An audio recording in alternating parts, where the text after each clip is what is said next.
bisa dikatakan bahwa hukum perjanjian itu merupakan bagian dari hukum perikatan. Mengapa demikian? Karena perikatan itu, perjanjian itu merupakan salah satu dari sumber hukum perikatan atau salah satu sumber perikatan.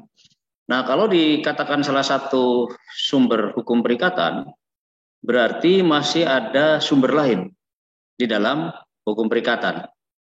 Saya berpesan kepada saudara, kalau saudara mau belajar hukum perjanjian, harus menguasai hukum perikatannya.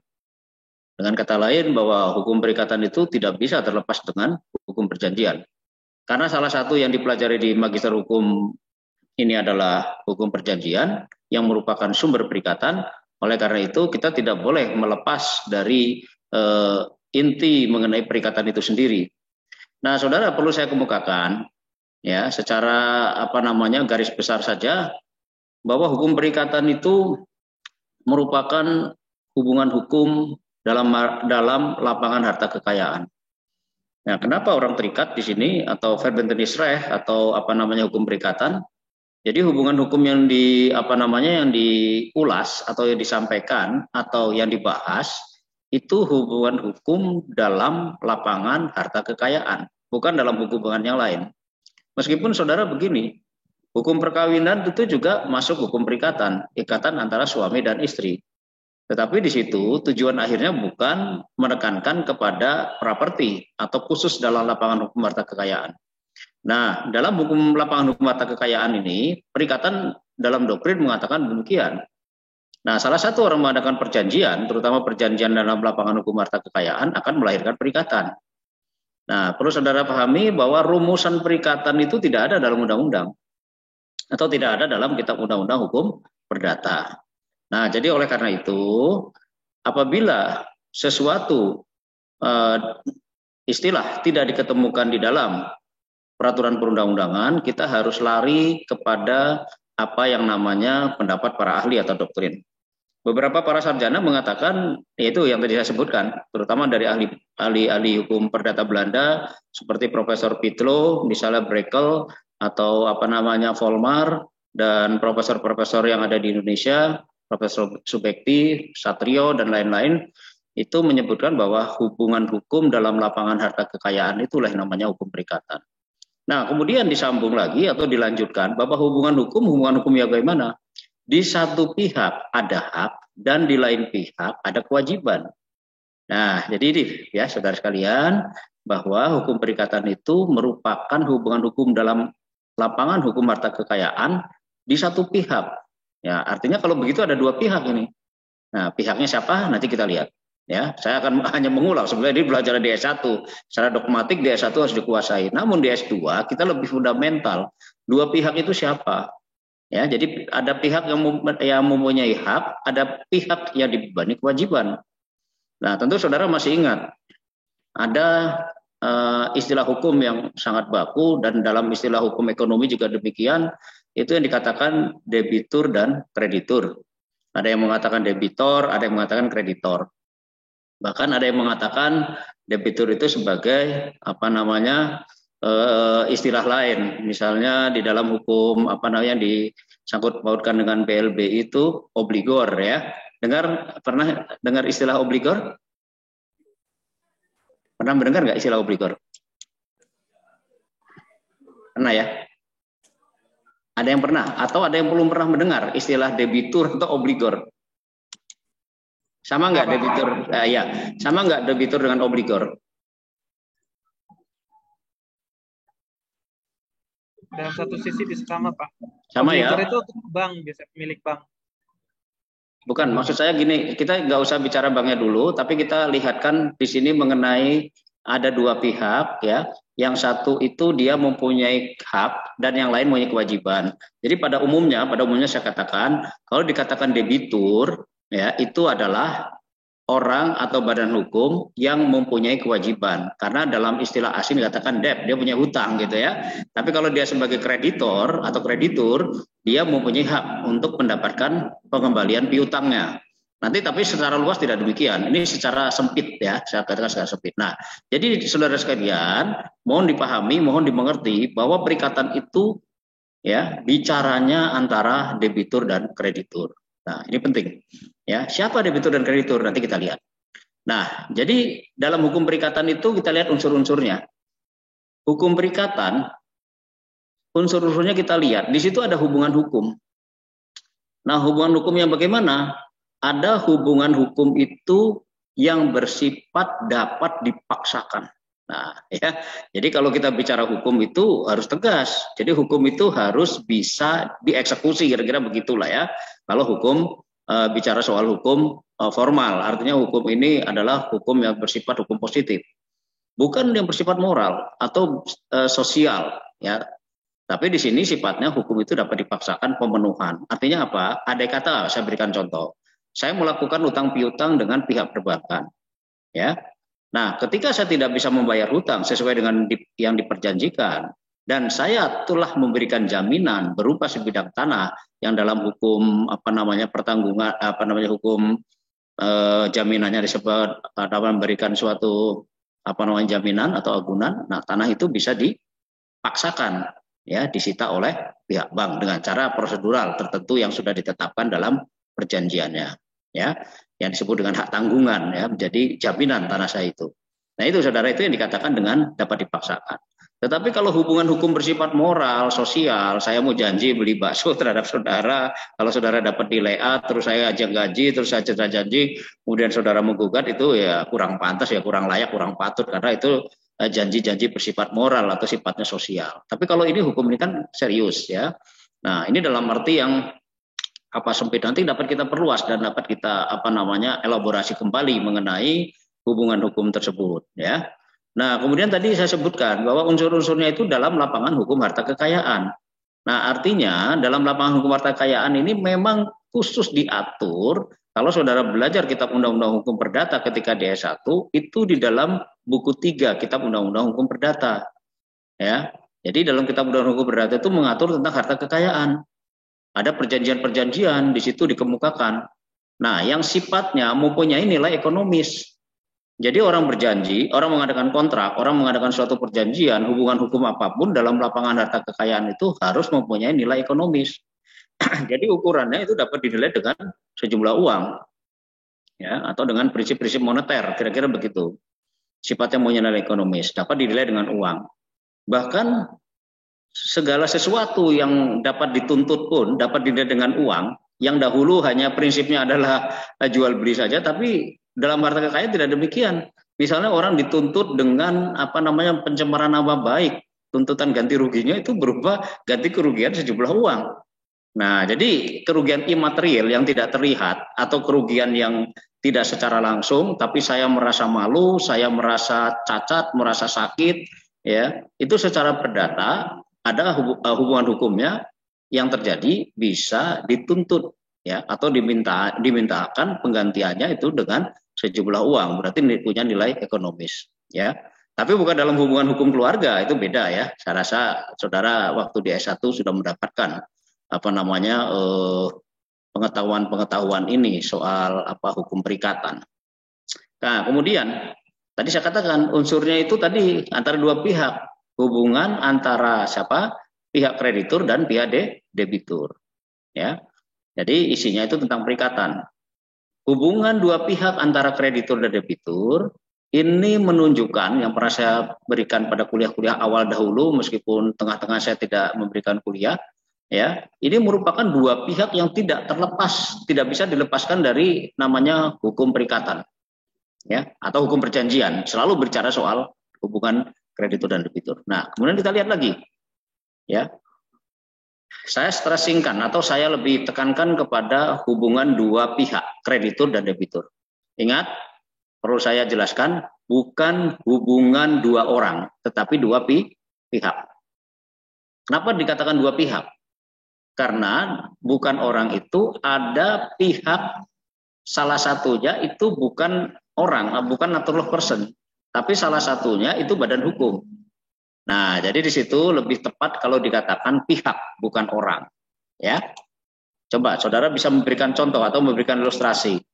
Kalau ada suatu perusahaan membutuhkan pinjaman uang, perusahaan itu berbadan hukum atau bukan berbadan hukum, dia tidak bisa dikatakan orang pribadi, tapi mengatasnamakan perusahaan. Misalnya saya berikan contoh sebuah PT atau sebuah yayasan atau sebuah koperasi yang berbadan hukum, ya akan melakukan pinjaman uang ke bank, ya pihak yang meminjam itu tadi dikatakan sebagai apa tadi, debitur atau kreditur? Debitur, Pak. Debitur ya, sebagai debitur. Nah, dia berbadan hukum. Artinya memang yang mau pinjam uang itu bukan badan pribadi tapi badan hukum, ya. Bukan badan hukumnya yang meminjam, tetapi organ badan hukum itu yang mewakili PT untuk melakukan perjanjian pinjam uang kepada bank. Kalau pinjam uang kepada bank itu istilah perbankannya apa? Pinjam uang apa? Kalau ke sahabat tetangga kan pinjam uang, sama kawan kan pinjam uang. Kredit bank, betul ya. Jadi kredit bank. Dalam istilah perbankannya, pinjam uang itu adalah kredit bank. Ya, jadi harus paham. Jadi nggak ada di dalam undang-undang perdata itu pinjam uang di bank, nggak ada. Yang ada itu pinjam meminjam. Ya, jadi dalam kitab undang-undang perdata dikonstruksikan hukumnya perjanjian kredit itu adalah pinjam meminjam. Apa definisi pinjam meminjam? Ada yang masih ingat? Ada nggak yang masih ingat definisi pinjam meminjam di dalam kitab undang-undang hukum perdata? Prinsip dasarnya apa pinjam meminjam itu? Harus dikembalikan nggak? Kok ada yang bisa jawab sih? Iya, Pak. Iya, Pak, harus dikembalikan. Harus dikembalikan. Harus dikembalikan keadaan semula atau bagaimana? Sesuai dengan yang diperjanjikan, Pak. Sesuai diperjanjikan. Itu ya. Jadi prinsip pinjam meminjam harus itu harus dikembalikan. Ya kan? Misalnya ini ya. Saya meminjam uang di bank.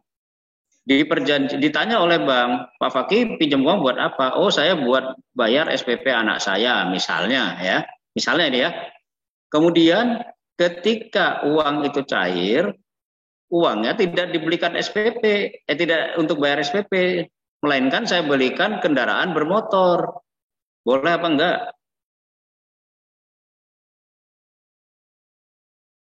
Boleh apa enggak? Boleh, Pak. Boleh ya. Boleh ya. Nah, jadi pinjam meminjam itu begini saudara. Meskipun barang yang milik orang lain kita pinjam, ketika barang itu sudah diserahkan, kita dianggap sebagai pemilik, Pak. Pemilik. Kalau sudah sebagai pemilik, bebas nggak menggunakan benda itu? Bebas, Pak. Bebas, leluasa, mau dibelikan apa saja, ngomongnya untuk beli rumah, untuk beli mobil, nggak ada masalah. Yang penting bank itu nanti uang itu dikembalikan sesuai dengan diperjanjikan. Nah, itu namanya pinjam meminjam. Ya, jadi sebetulnya saya pinjam uang untuk untuk bayar SPP, kemudian saya belikan sepeda motor, itu bohong sebetulnya. Bohong apa enggak? Bohong ya. Nah, ya bohong. Nah, sekarang saya mau nanya, dalam hukum itu bohong yang saya lakukan itu boleh apa enggak? Boleh, Pak. Boleh. Boleh ya. Jadi jangan ngomong, oh bohong dalam hukum nggak boleh. Boleh. Itu tidak ada prinsip, yang penting mengembalikan. Yang tidak boleh begini, saya melakukan serangkaian kebohongan, itu yang tidak boleh. Ya, jadi bohongnya itu nggak satu. Ya, sudah saya belikan motornya kemudian saya gadaikan, saya tidak bayar utang, kemudian banyak nanti saya cerita soal rangkaian kebohongan. Kan kemarin kuliah-kuliah yang lalu saya katakan, kalau bohong saja tidak mengakibatkan batalnya perjanjian. Tapi kalau ada tipu muslihat, itu perjanjian bisa dimintai pembatalan. Jadi tidak bisa diadukan ke polisi, saudara. Belajar hukum perdata harus serius. Bisa dipahami nggak? Bisa ya? Baik, saya lanjutkan. Nah, tadi ada dua pihak. Jadi pihak yang berbadan hukum meminjam sejumlah uang kepada bank itu namanya pihak, bukan orang. Tapi kalau saya pribadi mengatasnamakan saya, nah itu adalah secara pribadi. Nah, tadi ada saya katakan ada kreditur. Kreditor itu siapa? Kreditur itu secara hukum perikatannya dikatakan sebagai aktiva. Dia aktif karena apa? Mempunyai hak tagih. Bank itu aktif karena mempunyai hak tagih, maka dikatakan posisinya itu aktiva. Ya. Jadi kreditor itu di mana-mana yang gencar ya untuk nagih, ya, untuk membuat suatu perjanjiannya, bahkan dalam suatu perjanjian tertentu bank atau kreditor menentukan secara sepihak, maka dikatakan dia aktif. Dalam bahasa neraca ekonominya dikatakan itu mempunyai posisi sebagai aktiva. Nah, kebalikan dari debitur atau debitor itu tadi atau obligor. Obligor itu atau debitor itu sebagai pasifa. Dia pasif sifatnya karena sebagai berhutang. Kenapa dikatakan pasifa? Ya, kan saudara kalau pernah belajar ilmu ekonomi ada debit, ada kredit, ya kan? Masih ingat ya? Kalau debit itu berarti terambil atau punya hutang lah begitu ya. Nah, di sini dikatakan dia sifatnya pasif. Ya, jarang orang debitur itu aktif, itu jarang ya. Dalam dunia hukum dikatakan pasifa gitu. Karena dia sebagai yang berhutang, bukan yang berpiutang. Nah, saudara sekalian, di dalam hukum perikatan sebagai prinsip dasar atau sebagai landasan-landasan dalam berpikir dalam hukum perikatan itu yang berkaitan dengan hukum perjanjian, debitur itu mempunyai dalam bahasa Jerman dikatakan Schuld. Apa Schuld itu? Debitur mempunyai kewajiban berprestasi. Ya. Ini bahasa hukum ya. Jadi bahasa hukum, bahasa yuridis, bukan bahasa ekonomis, bukan bahasa pasar. Kalau pasar itu debitur punya kewajiban bayar, kira-kira begitulah ya bahasa ekonominya. Tapi bahasa hukum, debitur itu mempunyai kewajiban atau melekat kewajiban berprestasi. Berprestasi itu apa? Nanti saya kemukakan. Ya, saya mengulang, tapi saya mengulang secara fundamental, tidak seperti di S1. Ya, jadi melekat adanya Schuld. Schuld itu adalah kewajiban berprestasi.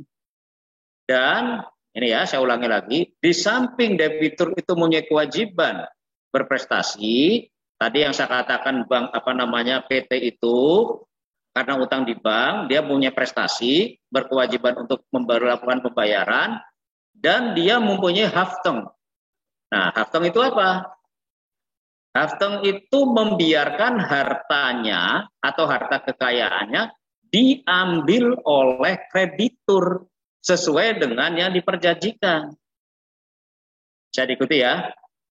Jadi sekali lagi, di samping debitor itu mempunyai Schuld atau kewajiban berprestasi, debitor juga itu mempunyai mempunyai kewajiban untuk membiarkan, merelakan, ya kan, mengikhlaskan harta kekayaannya diambil oleh kreditur.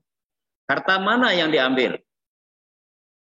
Kalau saya tadi pinjam uang di bank atau sebuah PT pinjam uang di bank, harta mana yang diambil?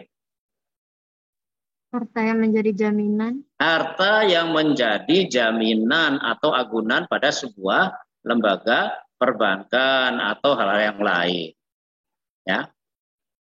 Kalau misalnya benda yang tidak dijaminkan, boleh nggak direlakan untuk diambil? Ayo, siapa yang masih ingat? Kalau diserahkan boleh, Pak. Maksud saya begini ya, ada suatu benda tetapi tidak dijaminkan. Bolehkah benda yang tidak dijaminkan atau dia tidak punya jaminan, benda yang lain disita oleh bank atau diambil oleh kreditur, jangan bank? Boleh nggak? Nggak bisa, Pak. Kenapa? Nggak bisa, Pak. Tidak bisa. Ada yang jawab bisa nggak? Ayo, siapa ini? Yang lagi main biola ini? Restia Zikanda. Nah, mana? Langsung nggak dibuka, nggak ditutup. Ketakutan kalau ditanya nanti ya. Nggak usah takut, kuliah itu nggak boleh takut. Dani Abdullah, mana ini? Juga nggak kelihatan nih. Manusianya nggak kelihatan. Yang nggak kelihatan di sini sudah saya catat, saya anggap tidak masuk. Siap, bisa Pak. Kemudian Anggun Sari juga ini. Bisa nggak Anggun Sari ini? Anggun Sari tampakkan mukanya. Saudara ini benar-benar kuliah apa mau cari gelar doang? Kalau mau cari gelar doang, daftar sama saya sekarang. Nah ya, jangan sok pura-pura. Baru begitu saya cek satu-satu, dikiranya saya nggak bisa di-tag apa? Kamu kuliah abal-abal, jangan diuni lah ya. Sija juga mana nih Sija? Bisa, Prof. Maaf Pak, kedengeran nggak ada suara hujan. Suara saya kedengeran nggak Pak? Bisa nggak benda yang tadi saya katakan itu apa namanya disita yang bukan benda jaminan dalam suatu bank? Yang lain saja yang jawab. Saya tidak mendengar suara Anda. Iya Pak, halo. Mona Lisa bisa jawab? Mona Lisa bisa jawab? Tidak bisa, Prof. Tidak bisa. Kenapa tidak bisa? Alasannya? Tidak bisa Pak. Apabila dokumen tersebut tidak diikat dengan baik sertifikat tanggung. Suaranya trouble ya? Buatan eksekusinya tidak ada. Jadi begini ya, saya jawab aja supaya saudara tidak salah kemana-mana. Belajar hukum tidak demikian. Jadi saya jelaskan dulu ya. Debitur sebagai pasifa, dia kan mempunyai hutang. Wajibnya memberi prestasi. Dan ketika prestasi itu tidak terbayarkan, dia harus merelakan harta kekayaannya diambil oleh kreditur. Ya, titik ya. Nah, tadi dijawab sudah benar oleh kawannya. Harta yang diambil oleh kreditur pada umumnya adalah yang menjadi benda jaminan atau menjadi agunan dalam suatu bank, gampangnya begitu. Ya kan? Tapi saudara harus ingat, di dalam kitab undang-undang hukum perdata itu diatur. Nggak cukup benda jaminan saja. Kalau benda jaminannya ternyata tidak mencukupi terhadap hutangnya, ya kan? Ya, itu disediakan pasal 1131 dan 1132. Bunyinya begini. Seluruh harta kekayaan debitur, ya dengerin nih, seluruh harta kekayaan debitur, baik yang bergerak maupun yang tidak bergerak, ya, baik yang berwujud maupun tidak berwujud, baik yang akan ada, baik yang sudah ada maupun yang akan ada, menjadi jaminan hutang piutangnya. Coba bayangkan. Ya, karena apa? Ada namanya jaminan umum. Kalau yang tadi ini ya, yang namanya hak tanggungan, jaminan khusus. Tapi ketika tidak bisa disita hartanya lagi, masih ada hukum perdata memberi kesempatan pasal 1131. Kalau tidak saudara percaya, buka pasal itu. Makanya saya sebetulnya kalau ngajar D1 saya selalu bawa kitab. Nah, tapi kalau di S2 kan nggak mungkin lagi. Ya, jadi sekali lagi jangan saudara menjawab tidak bisa. Bisa, tapi itu merupakan suatu hal-hal yang sifatnya umum. Namanya jaminan bersifat umum. Apalagi nanti saudara bicara soal kepailitan. Wah, itu tambah ruwet lagi, tambah ramai lagi. Nah, itu saudara semua cikal bakal dari yang namanya hukum perjanjian.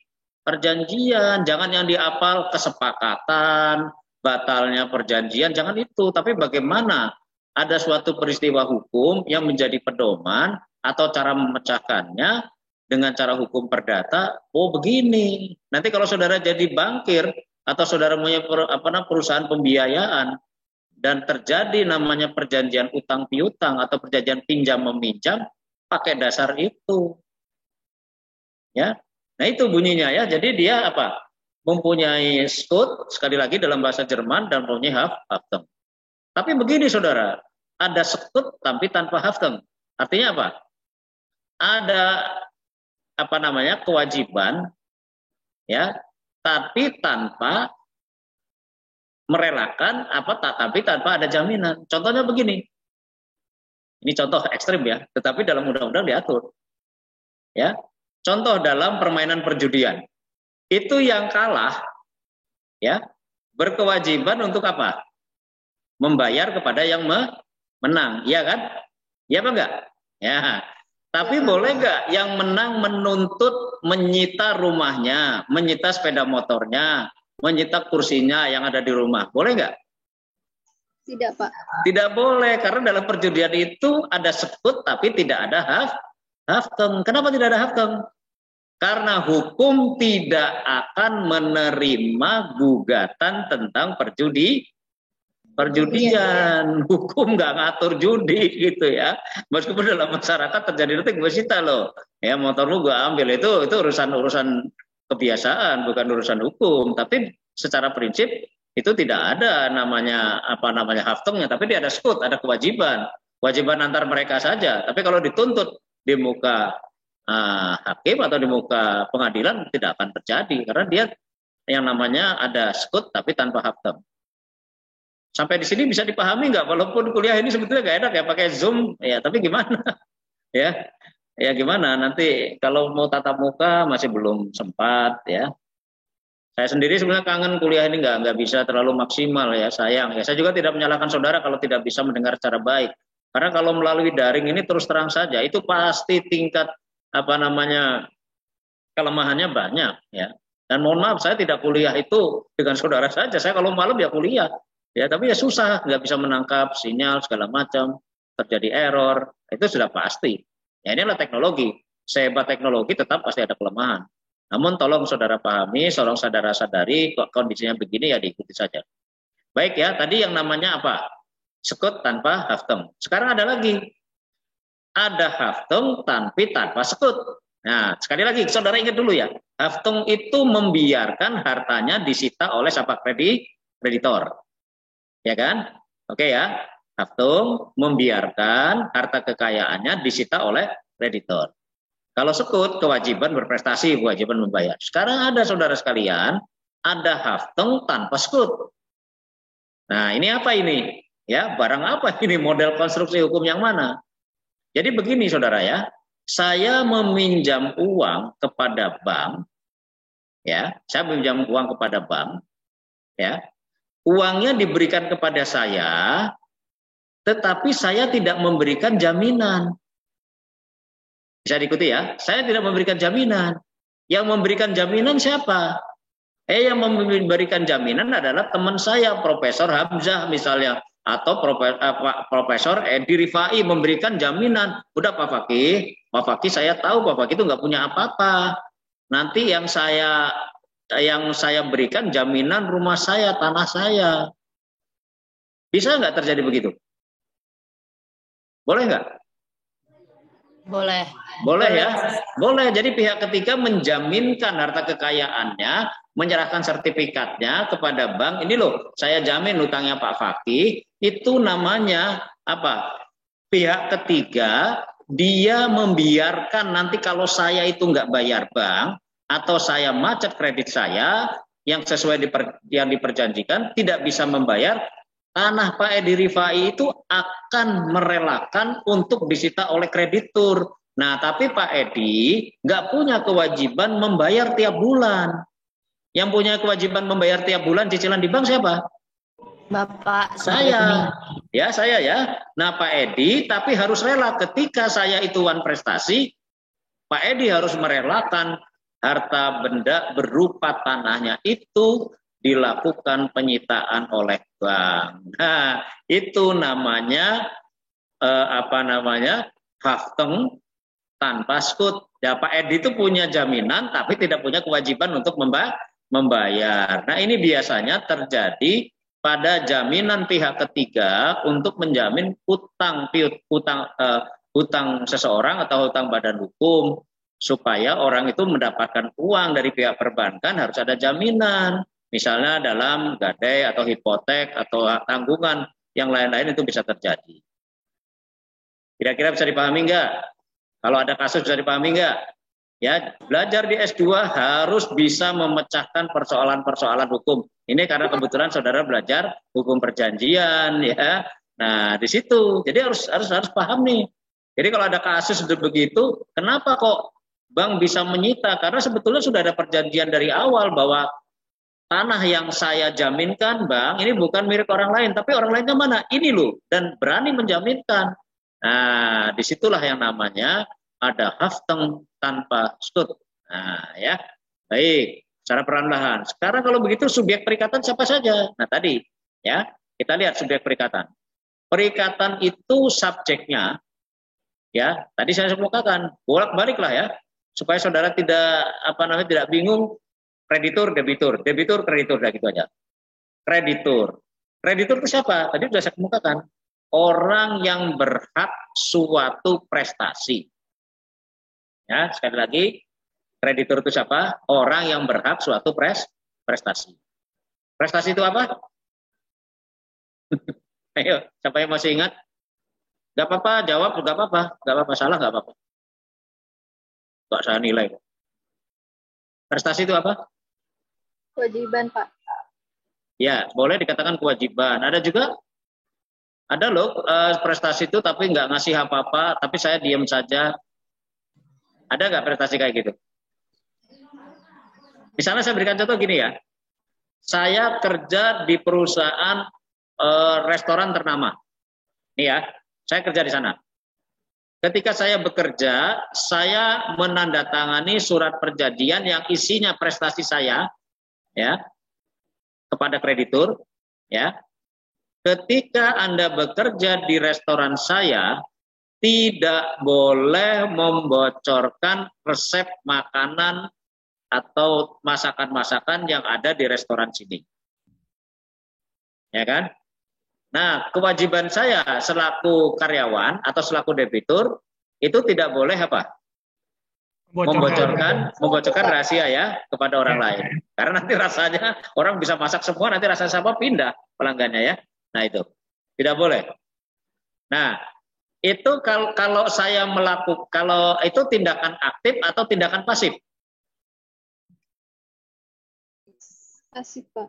Pasif. Saya harus diem aja. Kalau saya ngomong malah salah. Jadi tidak selamanya ya. Jadi tidak ini. Jadi begini saja. Kreditur itu orang yang berhak suatu prestasi. Tapi prestasi nanti kita lihat. Nah, kreditur ya pada umumnya dapat diganti dengan baik cara. Nanti saya bicara soal sesi, subrogasi. Ini sebenarnya mengulang lah ya. Tapi kan saudara juga banyak yang lupa nih sesi itu apa, subrogasi itu apa. Kalau saudara nanti bekerja di swasta atau saudara jadi pengacara pihak corporate, ini harus paham. Ya. Nah, jadi kreditur orang yang berhak suatu prestasi itu pada umumnya kreditur dapat diganti. Jadi begini ya, saya pinjam uang pada suatu lembaga perbankan. Bank A misalnya. Ya, ini. Nah, kemudian kreditur itu menggantikan kedudukannya kepada kreditor lain. Piutangnya itu dialihkan, piutang dari bank A itu dialihkan ke bank B. Ya, jadi nanti saya bayarnya bukan kepada bank A, tetapi kepada bank B. Nah, ini dalam hukum perikatan disebut dengan istilah sesi. Sesi itu menggantikan kedudukan piutang kepada kreditur lain. Saudara pernah dengar kasus sesi BLBI segala macam, itu piutang-piutang yang dialih-alihkan. Nah, nanti debiturnya itu membayar kepada kreditur baru dengan cara sesi. Nanti saya terangkan sesi itu apa. Ya, ada juga subrogasi. Nah, ya, salah satu subrogasi itu begini. Ya. Saya punya utang terhadap seseorang. Ya, saya utang kepada si A lah misalnya. Ya kan? Kemudian hutang saya belum lunas kepada si A, saya utang kepada si B. Ya kan? Si B menyetujui. Buat apa Pak Fakih kamu pinjam uang sebesar 50 juta kepada saya? Saya buat bayar utang kepada si A, besarnya itu 50 juta. Artinya apa? Hutang piutang antara saya dengan A, itu kan terjadi pelunasan. Ya. Nah, kemudian karena si A tahu bahwa si B ini menutupi utang saya, terjadi yang namanya penggantian hutang atau subrogasi. Nanti akan saya jelaskan deh. Ya, ini kasus per kasus. Nanti kalau sudah jadi kasus, kalau begini belum. Ya, kita tinggalkan dulu deh itu. Jadi kreditur siapa? orang yang berhak suatu prestasi, gitu aja lah. Ya. Nah, debitur dibalik. Kalau tadi hak, debitur itu pihak yang wajib memberi prestasi. Ya. Apa? Debitur pihak yang wajib memberi prestasi. Kepada siapa? Kepada kreditor. Ya. Kepada kreditor. Nah, terus kalau kreditornya diganti, boleh apa enggak? Krediturnya diganti nih. Boleh apa enggak? Boleh, Pak. Loh, tadi udah saya terangkan, Bu, ya masih bingung. Boleh, Pak. Boleh ya. Dijawab aja boleh, nggak usah takut-takut. Boleh.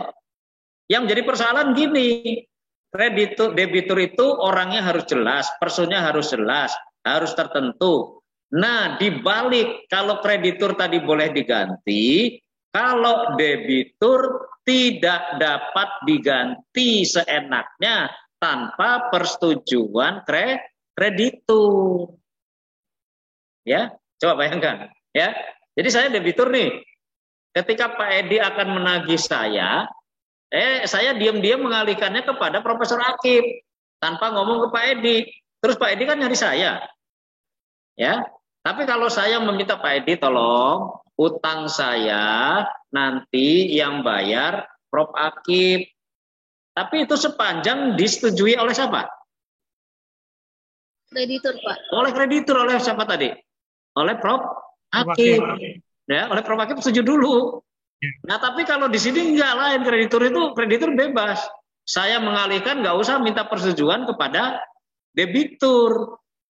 Ya, saya mengalihkan nih, ya. Saya selaku kreditur, saya alihkan kepada Prof Akib. Nanti Pak Edi, ya, selaku debitur bebas mau bayar ke siapa aja, nggak ada. Nah, kenapa demikian? Karena kalau piutang itu nggak terlalu repot, tapi kalau hutang biasanya menagihnya itu repot, kira-kira begitulah. Ya, itu alasan rasionalnya kenapa hukum membuat demikian. Ya, jadi tanpa ada persetujuan dari kreditur, debitur bisa kreditur dapat menggantikan dengan cara sesi subrogasi. Tapi kalau debitur memindahkan hutangnya kepada orang lain, mikir-mikir ini Prof Akib ya, itu punya duit apa enggak, kan takutnya itu masalahnya. Ya kan? Jadi harus ada persetujuan. Kalau bayar kan nggak perlu mikir krediturnya ini kaya atau miskin, nggak perlu, yang penting saya bayar lunas kayak gitu ya. Itu berpikir konstruksi hukumnya begitu. Apa konstruksi hukum itu? Nah, harus tahu ya. Ini tadi sesi nanti saya terangkan. Ini akta sesi, akta subrogasi ya. Oke, nanti kita terangkan. Nah, ini penyerahan benda-benda juga begitu. Saudara harus tahu hukum benda. Menyerahkan suatu benda itu tidak mudah ya. Jadi kalau misalnya saya menyerahkan sebidang tanah dengan saya menyerahkan membeli suatu HP atau Android ya beda ya, karena piutang penyerahan itu macam-macam, baik terhadap benda bergerak maupun tidak bergerak. Nah, ini isi perikatan. Kita lihat. Ya, sekali lagi saya katakan perikatan itu lahir karena perjanjian. Nah, jadi gini saudara ya. Isi perikatan itu ya, prinsip dasarnya kreditur itu, ya saya berikan contoh aja Bang lah, paling gampang ya, punya tagihan. Debitur punya utang yang tertuju pada prestasi tertentu. Ya, sebelum saya lebih lanjut tentang debitur dan kreditur yang saya terangkan prestasi itu bagaimana, saya jelaskan dan saudara tolong pahami betul. Saya selaku penjual dan Anda selaku pembeli, ya kan? Sudah jelas ya? Saya penjual, Anda pembeli. Saya bank, saudara peminjam uang. Ya. Ketika saya menyerahkan uang kepada Anda, kedudukan saya sebagai apa? Kreditur. Yang benar. Kreditur. Yang benar dong. Ya, kewajiban saya menyerahkan uang loh setelah perjanjian itu terjadi, ya, setelah penandatanganan dan dengan prinsip perjanjian real, perjanjian formilnya, ya, saya menyerahkan uang kepada saudara sejumlah 100 juta. kata-kata menyerahkan saya sebagai apa? Kreditur. Kreditur. Kreditur, Pak. Kreditur. Yang benar sih. Enggak, itu terlalu ini. Sekarang gini aja. Saya selaku penjual ya, saudara selaku pembeli. Ketika saudara membayar barang yang dibeli dari saya, itu sebagai apa? Membayar ya? Itu sebagai apa? Debitur. Debitur. Oke ya, udah bisa ditangkap ya. Oke. Oke ya, sebagai debitur. Ketika ya saya selaku penjual menyerahkan benda yang saudara beli kepada saudara, saya sebagai apa? Debitur. Debitur, bener. Debitur bukan kreditur. Ya, Jadi betul, Pak. gini ya, saudara lihat dulu ya. Baik kreditur maupun debitur suatu saat bisa berposisi pindah Timbal balik. memindah. Ya. Nah, itulah yang dikatakan perjanjian timbal balik atau two-way traffic, atau bahasa Belanda dikatakan wederkerig. Tapi begini, kalau saya ini ya, saya orang tua, ya, kemudian saya menghibahkan tanah saya kepada orang lain, ya, yang menerima hibah itu sebagai apa? Kreditur apa debitur menerima hibah? Debitur. Debitur. Kreditur, Pak. Kreditur, Pak. Debitur. Karena Kreditur, penerima Pak. hak. Ya, saya loh. Anda lah, saya beri tanah ya. Saya menghibahkan tanah. Anda sebagai debitur apa kreditur? Penerima hak kreditur, Pak. Kreditur. Sekarang saya tanya, kalau dalam perjanjian hibah, pemberi hibah itu kreditur atau debitur? Yang mempunyai kewajiban debitur, Pak. Debitur. Di sini terjadi nggak perjanjian timbal balik? Terjadi, Pak. Jadi, Pak. Iya, nggak terjadi lah. Ya, ada penyerahan aja sama penerima. Ada nggak kewajiban Anda diberi hibah terus membayar tanah hibah? Ada nggak? Tidak, Pak. Nah, saudara harus lihat ya, ada perjanjian timbal balik, ada perjanjian sepihak. Nah, disinilah saudara ya harus hati-hati. Jadi ketika orang meminjam uang di bank, ketika dia mengembalikan bayar cicilannya, itu dia posisinya sebagai debitur. Tetapi ketika dia setelah perjanjian itu ditandatangani, uangnya ditransfer ke rekening peminjam, itu dikatakan sebagai kreditur. Jadi bolak-balik ya. Ya, Pak. Iya, mikirnya gitulah. Jangan kalau kreditur pasti punya utang. Enggak dong. Saya selaku penjual menjual sepeda. Ketika uang saya terima itu saya sebagai kreditur. Tetapi saya ketika menyerahkan barang sepeda kepada pembeli saya sebagai debitur. Jadi bisa dibolak-balik ya. Itulah yang namanya perjanjian timbal balik. Ada perjanjian sepihak, ada perjanjian dua pihak. Perjanjian dua pihak, jual beli, tukar menukar, ya kan? Kemudian perjanjian sewa menyewa, itu perjanjian dua pihak atau dikatakan perjanjian timbal balik. Tapi kalau namanya perjanjian hibah, pemberian hadiah, itu namanya perjanjian sepihak. Tidak ada yang namanya kontra prestasi, yang adanya prestasi. Kalau orang pembeli, penjual ada kontra prestasi. Saya setelah membayar, ya bagaimana si pembeli itu memberikan barang kepada saya? Bisa diikuti kan? Mau nanya, Pak, dikit, Pak. Ya, sebelum langsung ya. Silakan. Pak, berarti kita bisa mendefinisikan kalau perjanjian dua arah ya, Pak. Ya. Arah itu adalah berarti kalau dalam satu waktu satu pihak atau dua pihak itu memiliki hak dan kewajiban. Iya. Dalam satu waktu. Betul. Dia punya kewajiban menyerahkan, dia juga punya hak untuk menerima gitu ya, Pak. Iya, betul. Kalau hanya satu arah saja tidak gitu ya. Kayak jual beli, sewa menyewa tadi ya, Pak. Iya, betul. Tukar menukar gitu ya kan. Nah, tukar menukar itu dua pihak itu. Iya, berarti kan dua arah. Dua arah. Iya. Karena dia ada menerima dan dia harus ada menyerahkan. Iya. Betul. Berarti kalau dia punya kewajiban, berarti sebagai kreditur, sebagai debitur. Punya hak sebagai debitur, kalau dia punya kewajiban sebagai kreditur ya, Pak. Betul sekali. Nah, jadi begini, ya, andai kata ada terjadi suatu kasus hukum, dilihat siapa yang tidak memenuhi kewajiban. Kalau ya tidak menerima hak, boleh nggak dipersoalkan? Secara hukum. Saya gini ya, maaf ya, saya berikan contoh ya. Saya punya utang deh dengan saudara. Ketika saudara mau bayar, saya nggak terima. Saya nggak mau. Ya, saya nggak mau lah. Udah, saya nggak ini. Ya, terus saudara nuntut. Pak Fakih dibayar kok nggak mau, kok so amat gitu. Boleh nggak dituntut? Enggak, Pak. Enggak boleh. Karena hak itu ya, hak ini secara hukum itu adalah pilihan, mau diterima syukur, syukur-syukur saudara dibebaskan hutangnya. Boleh dilepas. Ya, hutang boleh dilepas, boleh daluarsa. Udah hutangnya dibebaskan, nilainya dikasih A, kan enak. Ya. Ya, ini contoh ya, supaya saudara bingung. Tapi kalau kewajiban nggak bisa. Ya, kewajiban itu adalah dalam prinsip hukum imperatif, pemaksa. Tapi kalau hak itu bebas, saudara tidak gunakan hak saudara misalnya. Ini ada honor atau ada gaji gak saya ambil tapi saya berikan pada orang lain, boleh. Tapi kalau orang yang membayar gaji tidak diberikan kepada saya, itu yang keliru.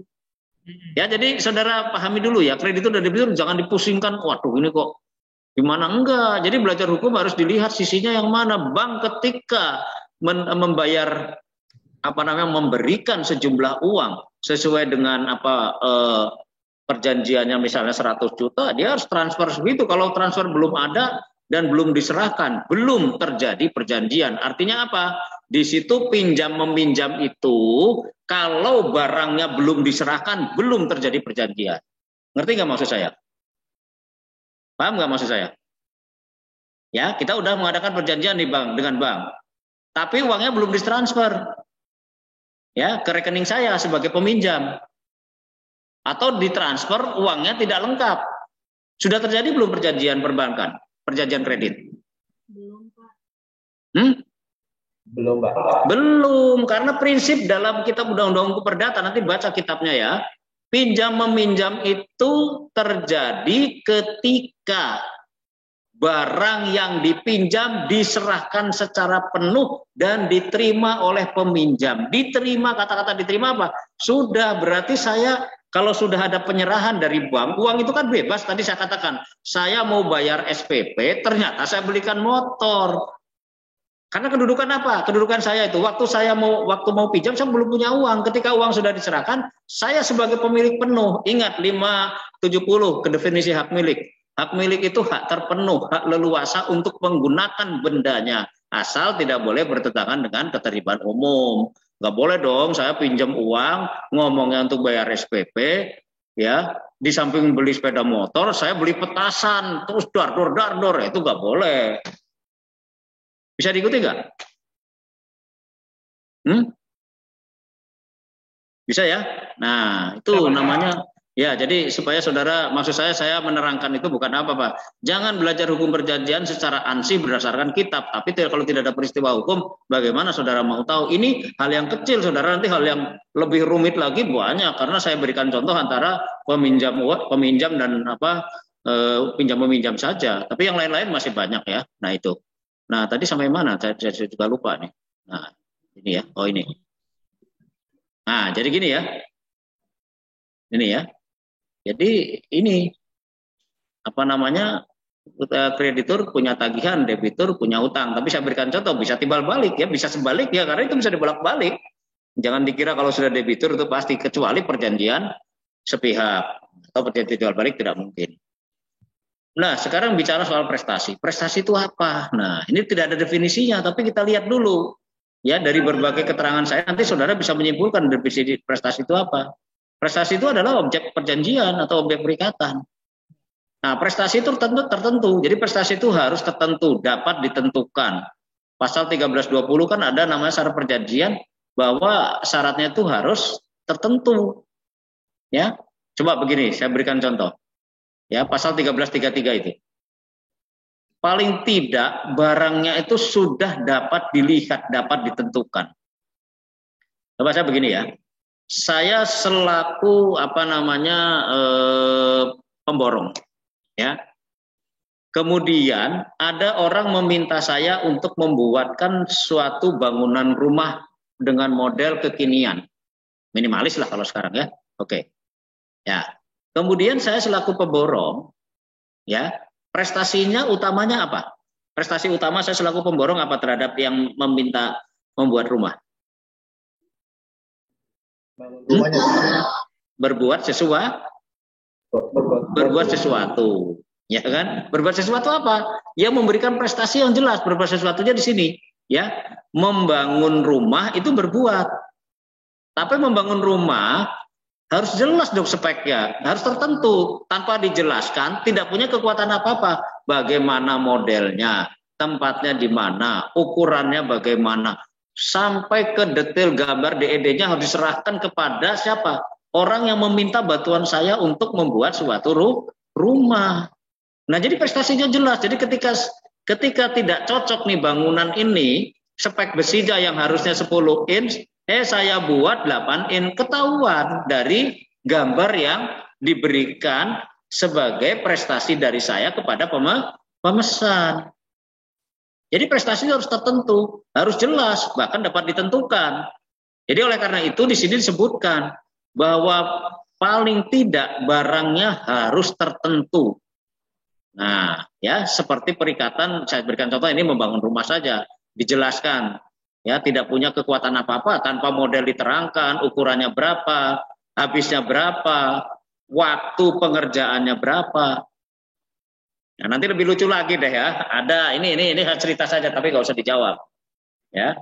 Ada perjanjian tentang pemborongan pembuatan suatu gedung, ya.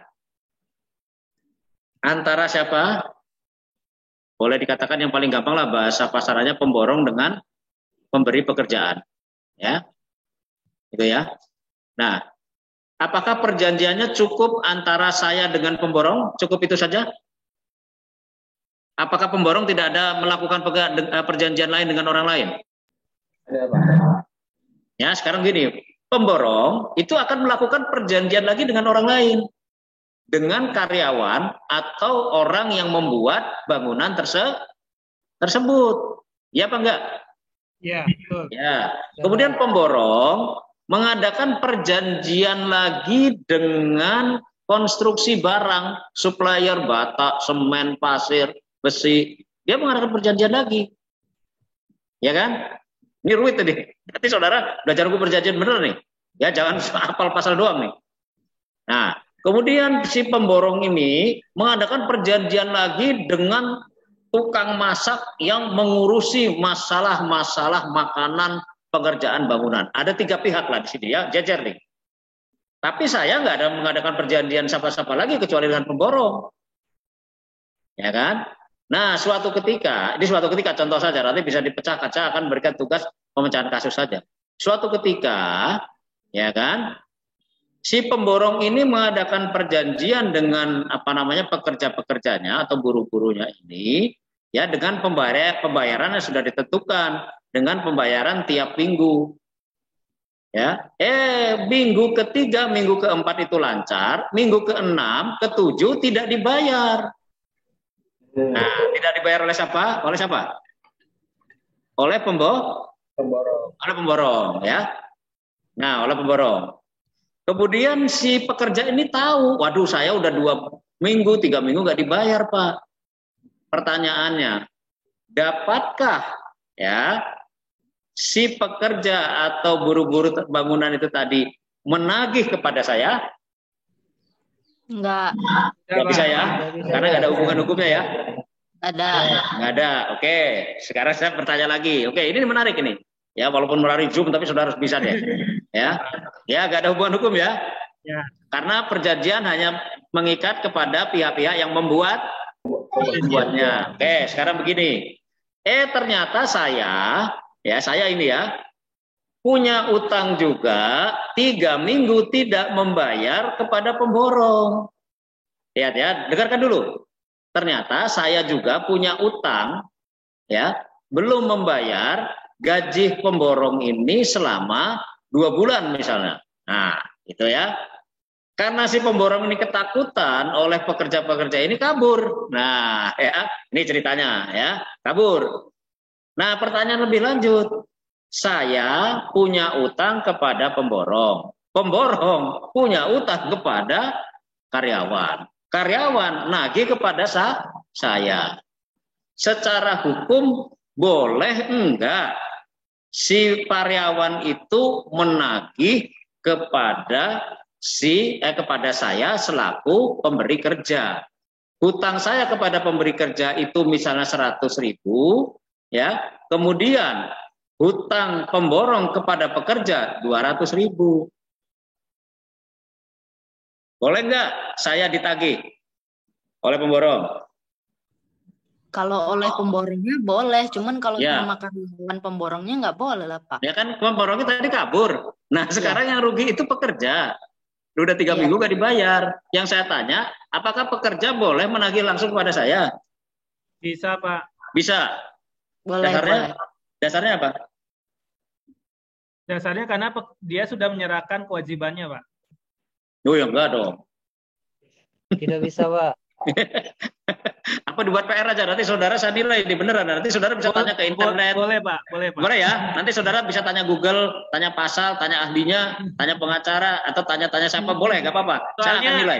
Soalnya ini sering terjadi Pak. Nah iya, sering terjadi, dan saya juga pernah menangani kasus ini. Jawabannya variasi tergantung kasusnya, dan itu bisa dicarikan jalan keluar. Ya. Nah itu yang namanya, apakah benar perjanjian itu hanya mengikat kepada yang membuat perjanjian? Jawabannya tidak. Oke, berarti bisa ya Pak? Jawabannya tidak.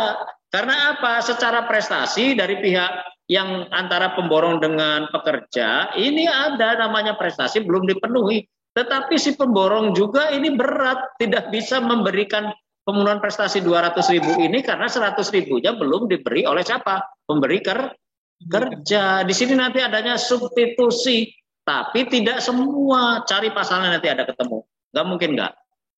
Hukum itu saudara pasti ada jalannya. Yang nggak ada jalannya itu apa? Kita nggak mau mikir. Ya kok bohong katanya. Hukum nggak ada hukumnya Pak. Keliru itu, nggak mungkin. Karena apa? Dalam Undang-Undang Pokok Kekuasaan Kehakiman, ya hakim tidak boleh menolak suatu perkara dengan alasan tidak ada hukumnya. Ya apa enggak? Ya Pak. Iya, jadi saudara belajar hukum tenang aja, pasti ada. Kalau tidak ada, saudara nanya, jangan lewat sendirian. Tanya dosennya, tapi dosennya juga harus yang tahu, kalau saya nggak tahu sama ada. Ya, jadi itu, ya. Nah, jadi prestasi itu ini harus tertentu, harus halal dan sebagainya. Oke, saya lanjutkan di sini. Ya, ini sistemnya aja. Jadi kita lihat, nanti saudara baca ini asas-asasnya. Kalau sistematika hukum perdata itu ada di sini tentang hukum perikatan, kemudian mana yang lex spesialis, mana yang hukum umum, ya. Nanti saudara lihat, dan hukum perdata itu pada umumnya, hukum buku 3 itu pada umumnya hukum yang menambah, bukan hukum yang memaksa, ya. Nanti dilihat aja. Tapi saya akan melihat di sini. Nah, jadi di sini, ya. Nah, tadi saya bicara soal prestasi ya. Nah, begini saudara. Pembagian perikatan. Perikatan itu tadi ada sumbernya. Ya. Misalnya saya katakan, sumber perikatan bisa karena perjanjian. Karena apa? Perjanjian sebagai sumber perikatan, prinsip perjanjiannya apa? Perjanjian yang sudah ditetapkan di dalam peraturan perundang-undangan, misalnya jual beli, tukar menukar, hibah, sewa menyewa, pinjam pakai, pinjam meminjam. Nah ini ada istilah pinjam pakai sama pinjam meminjam, sama nggak? Saya pinjam uang di bank itu pinjam meminjam apa pinjam pakai? Pinjam pakai Pak. Dua-duanya jawab. Dua-duanya benar, dua-duanya keliru. Saya pinjam uang di bank, itu pinjam meminjam apa pinjam pakai? Pinjam meminjam. Pinjam meminjam. Ketika saya merental kendaraan di suatu perusahaan, kemudian saya pakai mobil itu, saya pinjam meminjam apa pinjam pakai? Pinjam pakai. Meminjam untuk dipakai. Jadi dikembalikannya dalam keadaan semula. Nggak boleh itu. Ya. Tapi kalau pinjam meminjam, meskipun saya utang uang, kemudian saya nggak punya duit nih sama tetangga saya, dibayar beras, tapi nilai beras itu sesuai dengan uang, boleh nggak? Boleh. Tapi kalau saudara pinjam di rental, pinjam mobil Mercy, saudara kembalikan Luxio, ya marah. Nilainya nggak sama, Pak. Nilainya nggak sama. Kalau lebih mungkin mau, Pak. Jadi ada yang pinjam pakai, pinjam meminjam. Kalau pinjam meminjam itu, kan saya katakan, ketika saya minjam, itu saya sebagai pemilik mau dimusnahkan. Saya pinjam beras, mau dibuat bubur terserah, mau dibuang kasih ikan nggak ada masalah. Tapi ketika saya mengembalikan, ya berasnya hancur lagi gitu loh. Ya, karena di dalam kitab undang-undang hukum berarti ada pinjam pakai, pinjam meminjam. Itu harus dipahami, beda. Ya. Itu. Nah, itu jadi gini saudara ya. Perikatan ada yang bersumber dari perjanjian. Nah, perjanjian semua diatur. Namanya perjanjian, prinsipnya perjanjian obligator. Obligator itu apa? Perjanjian yang melahirkan kewajiban, terutama jual beli.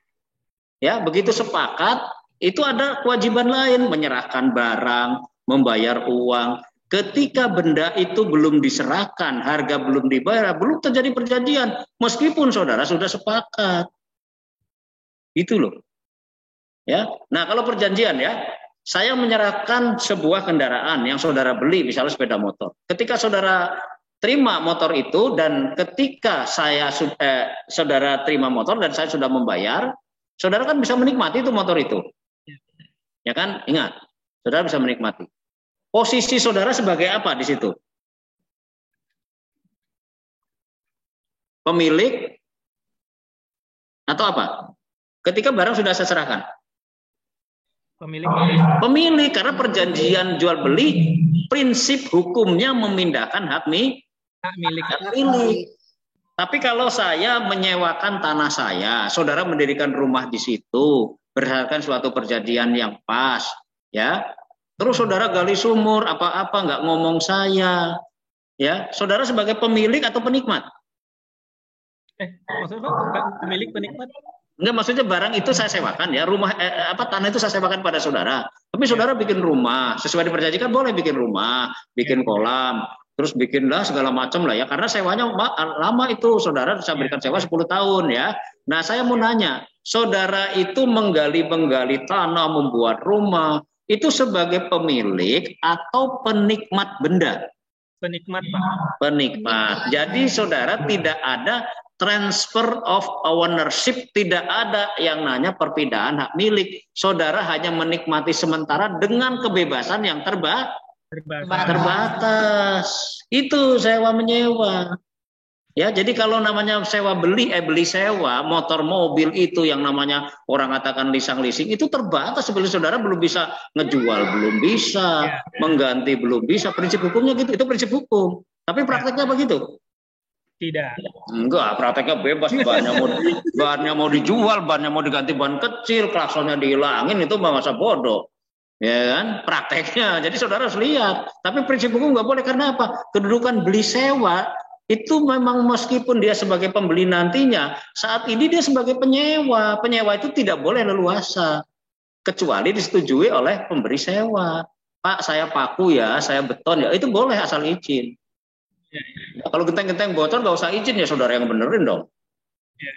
Ya, itu. Jadi nanti kalau saudara punya lahan, punya apa, sebebas-bebas enggak. Penyewa adalah penikmat yang tidak seperti orang berstatus sebagai pembeli yang menjadi pemilik sebenarnya. Pak, boleh nanya nggak, Pak? Ya, nggak apa-apa.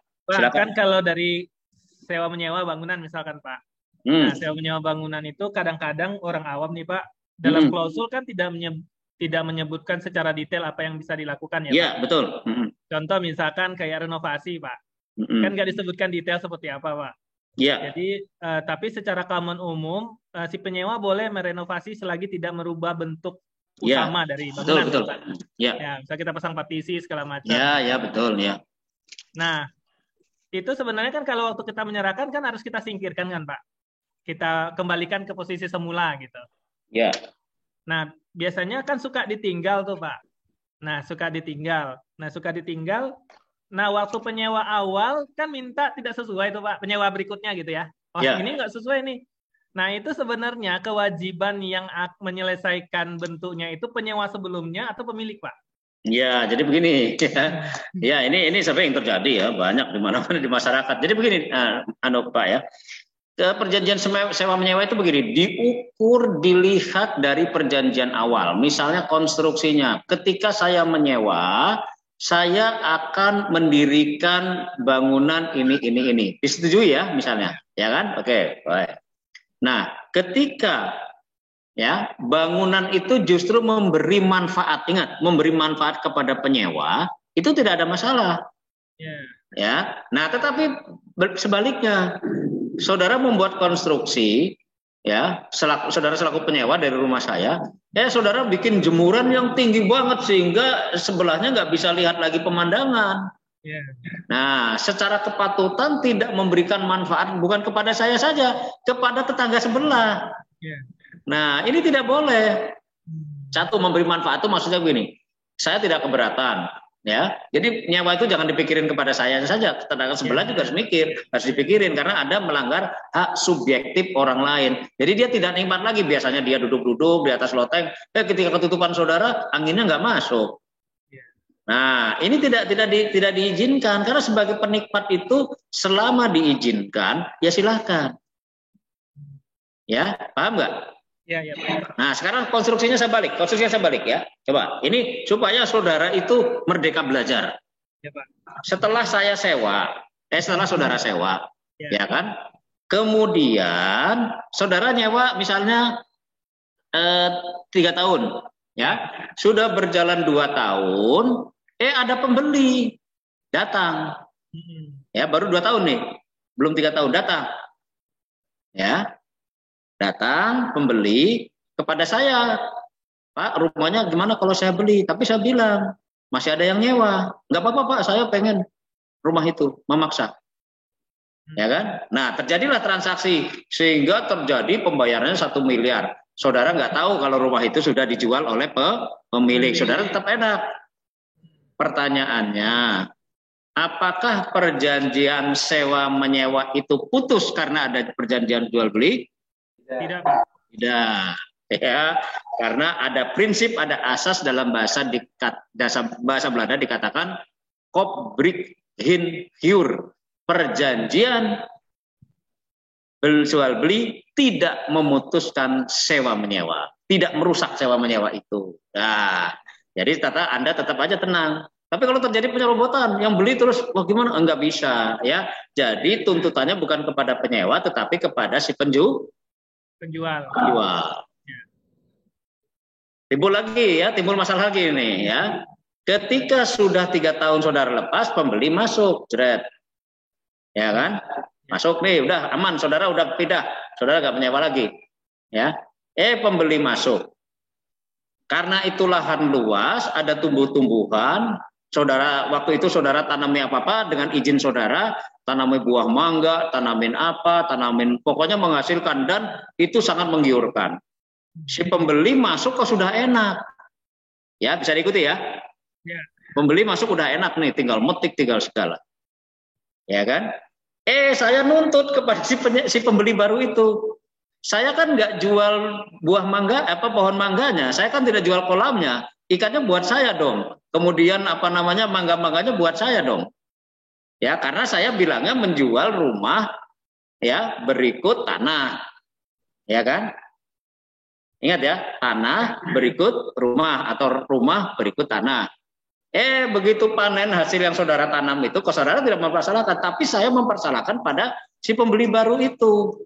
Menurut hukum, boleh nggak saya menuntut mangga yang pernah saudara tanam, ikan yang pernah saudara pelihara, terus panennya buat saya? Boleh nggak? Nggak bisa, Pak. Nggak bisa ya? Ya. Menurut saya, Pak, nggak bisa, Pak. Ya, enggak, maksudnya iya bukan masalah itu. Dasar hukumnya apa? Karena kan dia sudah selesai masa kontraknya, Pak. Enggak, yang saya tanya bukan masalah itu, dasar hukumnya. Itu mah bisa jawab semua. Dasar hukumnya apa? Coba sekolah yang bisa dibantu dong, jangan kalian aja, kasihan. Siapa yang bisa bantu ini? Apa ditutupin semua nih? Biasanya Prof di dalam akta jual beli itu dicantumkan termasuk tumbuh yang ada di atasnya, Prof. Ya. Biasanya begitu ya?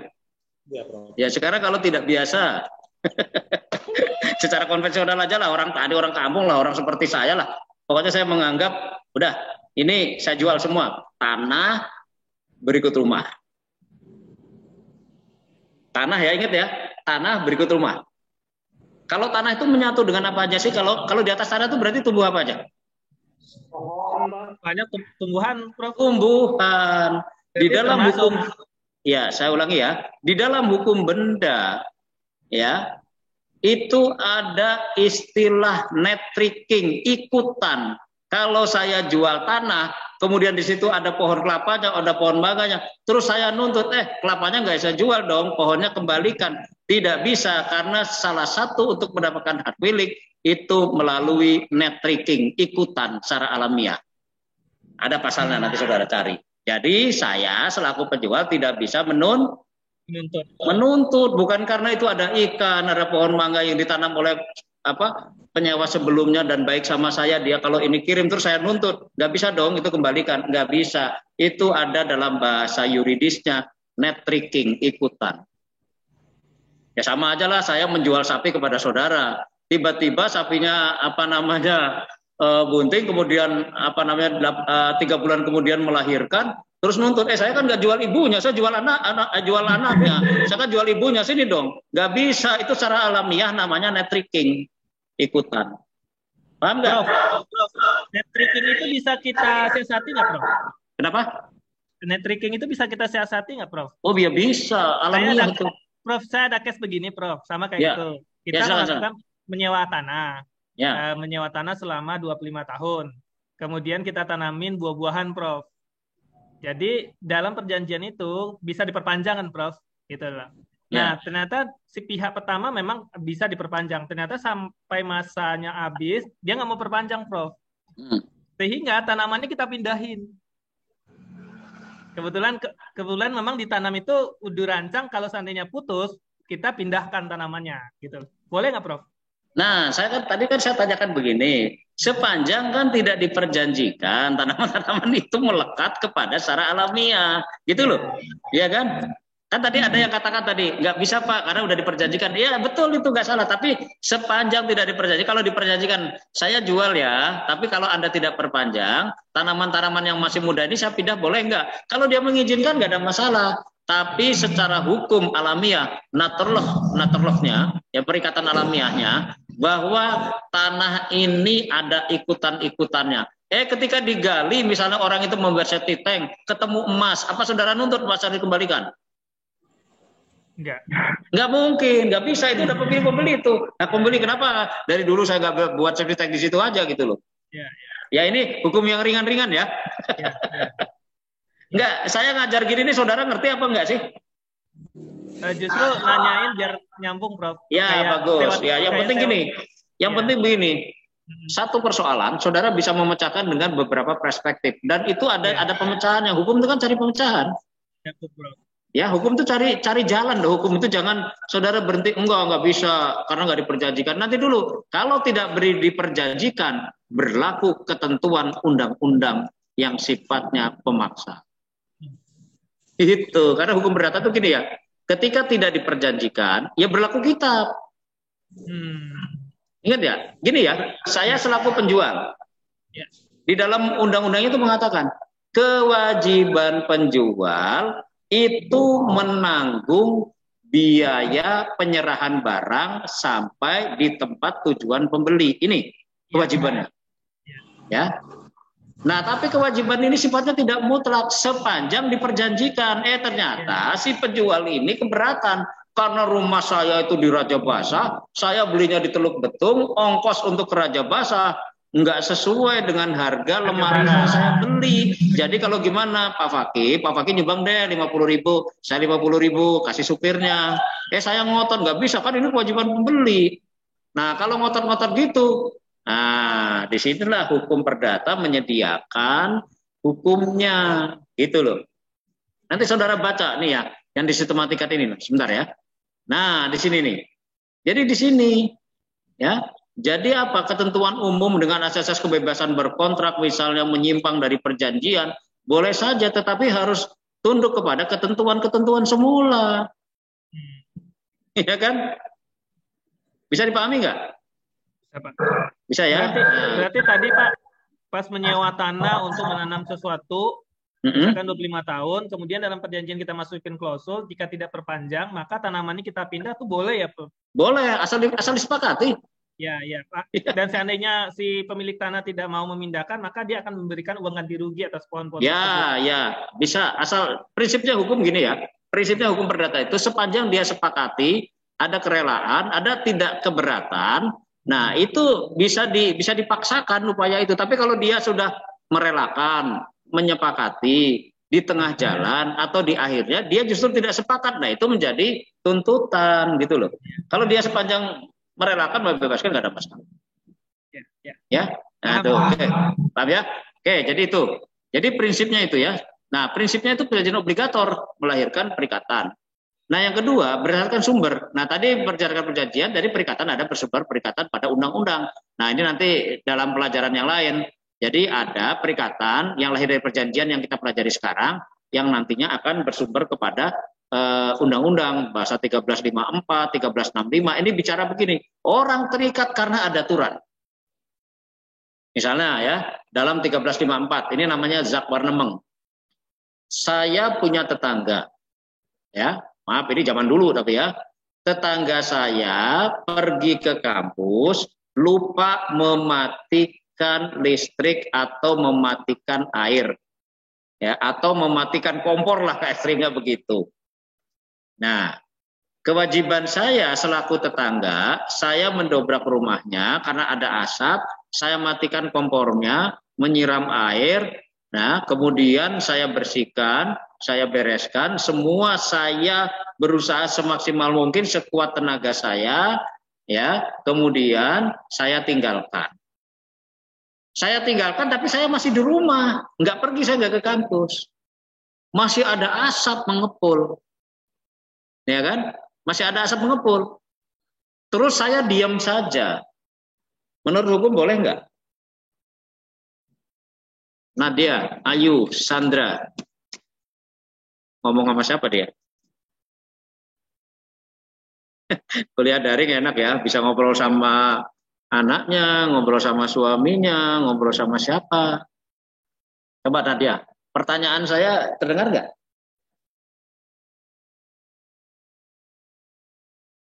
Kayaknya nggak terdengar.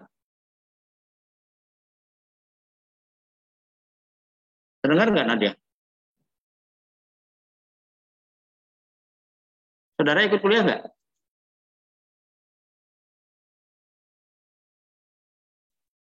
Nggak terdengar ya? Siapa yang bisa mendengar suara saya tadi?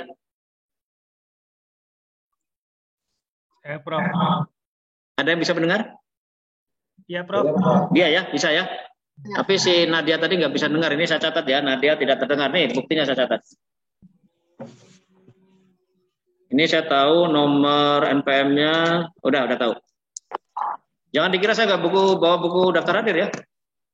Oke, jadi begini, saya selaku tetangga, ada tetangga saya pergi ke kampus. Kompor lupa mematikan, terjadilah air mendidih dan menyerempetlah ke beberapa bangunan rumah yang ada di dalamnya. Dan saya matikan. Saya pulang, asap masih ada, terus saya diam saja.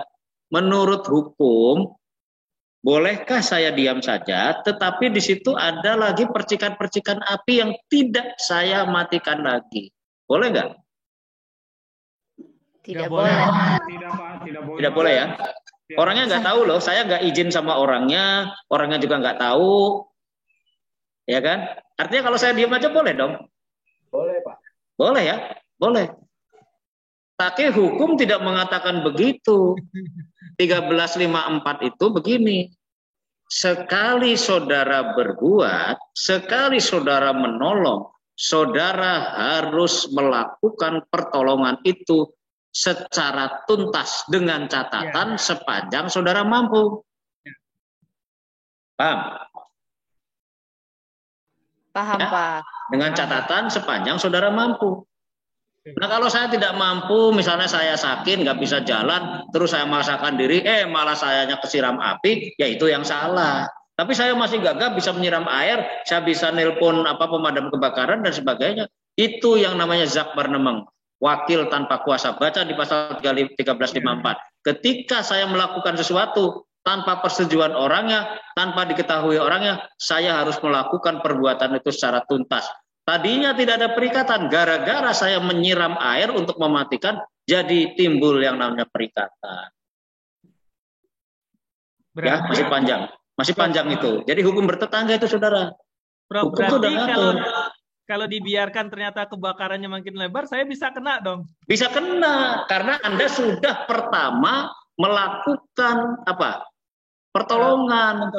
Ya, tetapi semampu Anda ya, saya katakan semampu Anda, saya sudah. Tapi begitu kobaran apinya mericik, saudara diam saja di rumah, malah saudara nonton, ya itu pasti saudara kena.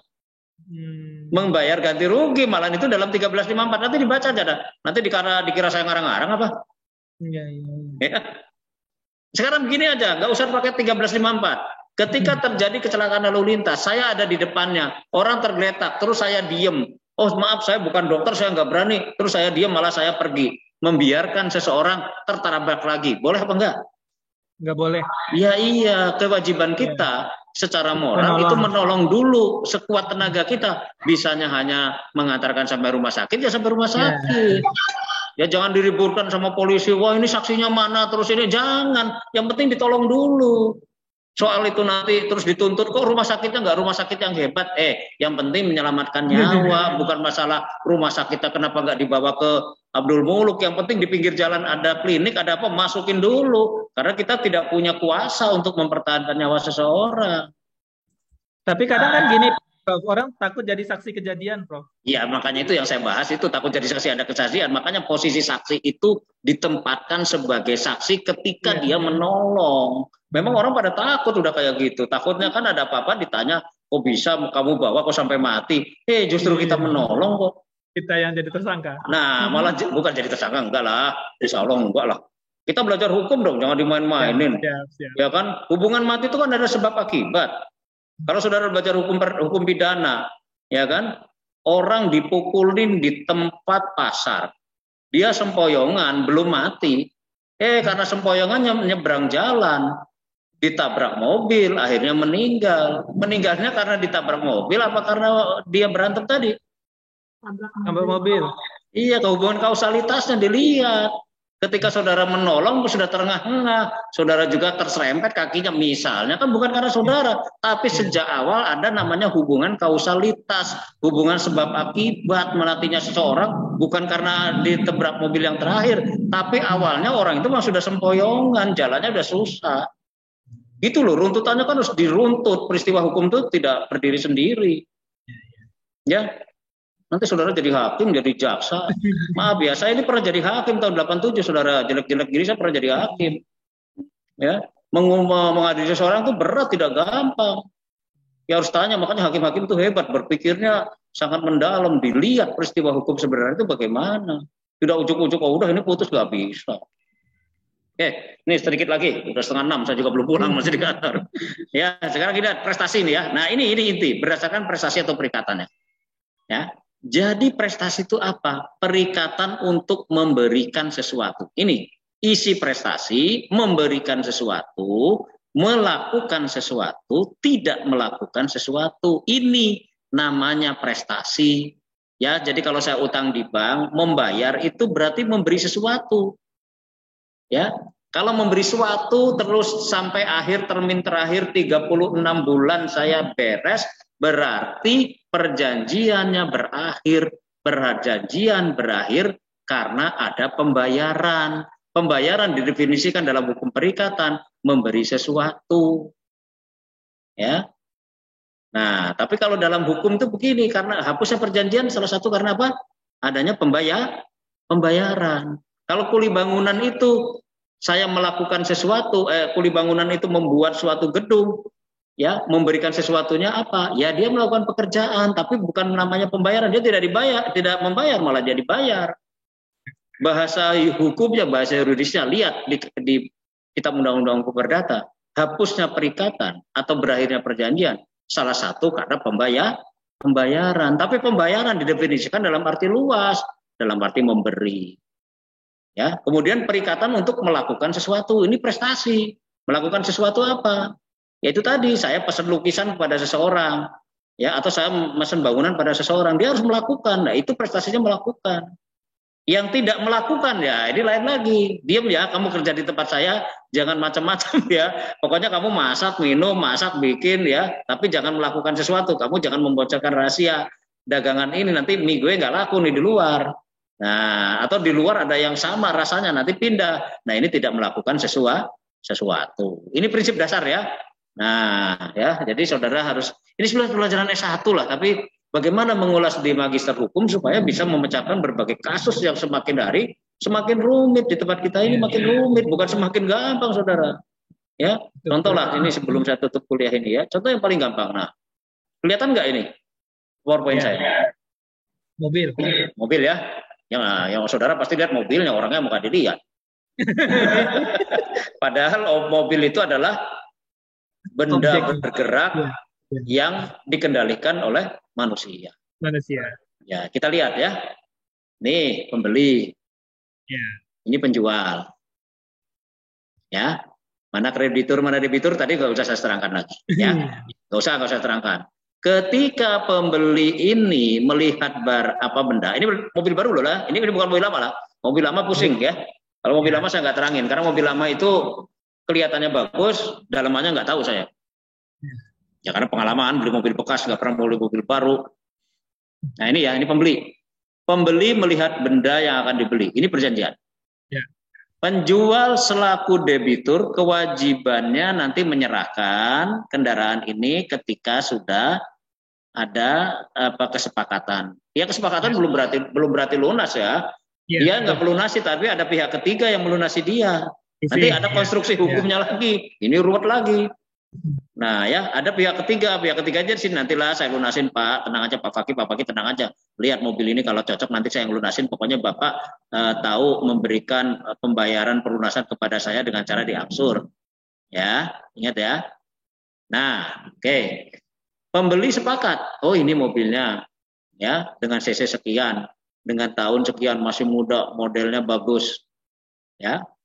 Kemudian begini, ini benda belum diserahkan. Ya, tadi saya katakan, benda belum diserahkan, belum menjadi milik si pembeli. Ini belum ada gini lah. Nah, belum ada ini. Ini namanya penyerahan nyata dan penyerahan yuridis. Penyerahan nyata, penyerahan yuridis ini kuncinya bawa, ya, nggak usah lagi harus ke kantor notaris, nggak usah. Kalau tanah iya. Ya, penyerahan nyata ini gini, nyata dan yuridis. Kuncinya diserahkan, saya terima, jreng saya pulang bawa mobil. Nah, itu penyerahan nyata. Itu sudah saya jadi pemilik. Tapi kalau lain, kalau tadi ini dipegang yang bayar ini, saya harus bertanggung jawab ini karena saya sebagai penyewa ya, gitu. Tapi ini cash, oke. Nah, ternyata ya kan nggak mungkin orang beli mobil itu beli seperti beli kacang goreng. Saya beli, saya bawa kacang itu, saya beli mobil itu langsung disupir. Ada nggak yang beli kayak gitu? Ada nggak langsung dibawa mobilnya? Ada nggak? Mobil baru jarang. Iya jarang lah. Saya beli berapa kali mobil baru kayak orang kampung aja lah, ya. Bukan kayak beli sepeda ya, sepeda aja enggak. Saya beli sepeda itu disetel kok di rumah. Ya, beli motor juga gitu, nanti diantar Pak, tenang aja, Bapak jangan buru-buru kok, nggak terlambat gitu kan, nggak mungkin. Iya Pak enggak? Iya Pak. Nah sekarang begini persoalannya, ya. Barang ini diserahkan, ya, ketika semua sudah lengkap, dicek, kemudian ke warehouse law, di sebuah bengkel dilihat lagi komposisi supaya mobil ini benar-benar dalam penyerahannya itu baik. Itu sudah pasti. Kalau mobil baru sudah pasti. Standar operasional, SOP-nya sudah jelas kalau bengkel tuh. Nggak boleh naruh obeng sembarangan. Ya, berarti Pak seminggu lagi saya serahkan. Udah ini setuju. Ya kan? Nah sekarang ya ini cerita, tapi nggak ada persoalan, cuman cerita. Tapi cerita ini bisa jadi kenyataan ketika itu mobil yang dijual adalah mobil bekas. Ya, barang belum diserahkan, ya, kewajiban si debitur atau penjual di sini, prinsip hukumnya pasal 1235 kita Undang-Undang Perdata dalam bahasa Belanda dikatakan als een goed huisvader. Dia harus menjaga mobil itu layaknya seperti mobil pribadinya. Bisa diikuti nggak? Sebelum diserahkan ya. Bisa diikuti ya. Artinya apa? Ketika barang itu belum diserahkan, mobil saya dibeli oleh Pak Edi Rifai. Ketika barang itu belum diserahkan, Pak Edi belum mau ngambil. Tapi di saya, tolong Pak Fakih seminggu lagi saya ambil. Anak saya pakai gebar-geber. Nggak usah diisi bensin, kalau perlu dikosongin aja. Ingat, ini ada pasal ini. sebagai bapak atau tuan rumah yang baik. Artinya apa? Di sini ada kewajiban preparator atau kewajiban preparation. Preparation itu prepared. Sebelum diserahkan punya kewajiban untuk apa? Menjaga barang yang sudah dibeli ini tetap dalam kondisi baik. Belum diserahkan loh. Ya, benar Pak. Nah, ya belum diserahkan. Nah, jadi ketika diserahkan, si pembeli sudah tahu bahwa ini memang dijaga betul. Ini kalau bicara mobil bekas ya, kalau mobil baru nggak usah khawatir, pasti dijamin. Ini harus dijamin. Ada kewajiban yang diamanatkan pasal 1235 ini sebelum saya menyerahkan barang yang dibeli seseorang, barang itu belum diserahkan dan masih nginep di rumah saya punya kewajiban hukum untuk menjaga barang tersebut jangan sampai rusak. Oh, bayangkan. Boleh diservis nggak, Pak? Ya itu begini, kalau servis kan justru memberikan kenikmatan, nggak apa-apa. Oh, gitu. Soalnya gini Pak. Ya. Soalnya gini, kalau soal kendaraan saya punya pengalaman. Semua motor atau mobil terkadang kan lama jualnya kan Pak. Ya. Dari ATPM itu sudah masuk jadwal servis Pak, masalah bulan. Nah itu biasanya diservis. Kadang pembeli awam itu marah Pak. Kenapa diservis pertama? Kan belum saya pakai gitu. Dia nggak paham. Iya. Ya jadi gini, itu kan tadi tergantung kesepakatan. Itu mobil bekas ya, second ya? Baru Pak. Ya. Mobil baru, Pak.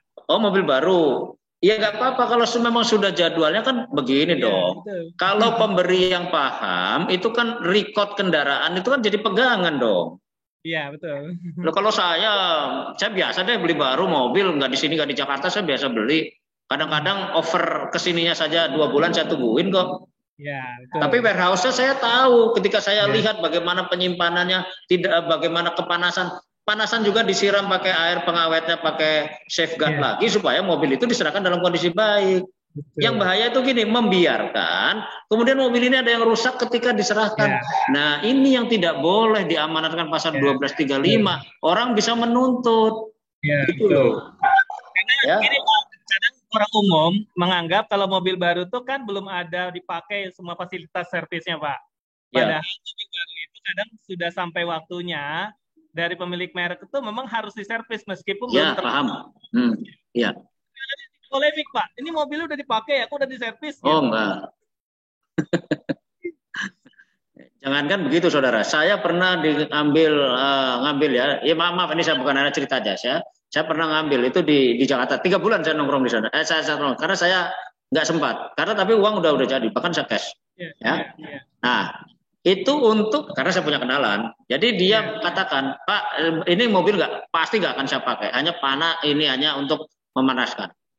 Ketika di situ sudah dalam waktu untuk mengganti pelumas, dia tidak izin saya, tidak izin saya. Tapi itu prosedural, kemudian diganti, notanya diberikan kepada saya, itu masih gratis. Tapi dia kasih tahu, Pak, ini saya ganti. Dan ini ada pengencangan berikutnya. Karena nggak mungkin mobil ini mau berjalan ke Lampung, itu tidak dalam kondisi yang setelan baru lagi. Nggak mungkin. Nah ini masuk Alsen Rothhoister. Justru dia memelihara dengan baik. Gitu. Nah orang yang tidak paham, ya mungkin orang tidak paham. Namanya orang nggak paham, kan susah. Ya kan? Jadi gini loh, kita sebagai produsen yang baik, konsumen juga harus cerdas. Ya masalahnya kalau ketemu konsumen nggak cerdas kan susah. Ya itu harus, makanya begini, duty of read sebelum membeli dibaca secara cermat. Kalau mobil mau sampai ke konsumen, ke tangan driver yang sebenarnya, itu dalam kondisi yang bagaimana? Harus prima, nggak bisa.